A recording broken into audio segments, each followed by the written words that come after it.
এরকম সিকিউরিটিহীন চাকরি ফ্লাই করবে, দেশের জন্য ফ্লাই করবে, তবুও আমি দিয়েছি। ওর আম্মু যথেষ্ট না করেছে আমাকে, কিন্তু আমি ওর যেটা আগ্রহ আমি সেটাকে সম্মান করে ওকে আমি দিয়েছিলাম।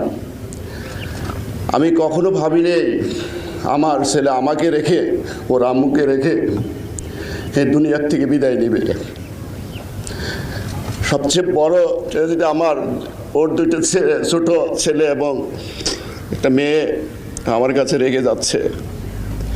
আল্লাহ, জানি না আমি ওদেরকে কতটুক ওর মতো করে দেখতে পারবো। আমিও আবারও আপনাদেরকে সবাইকে, বিমান বাহিনী এবং অন্যান্য সবাইকে বিশেষভাবে ধন্যবাদ দিচ্ছি। আমাকে, আমার সন্তানকে যে সম্মানিত করেছে,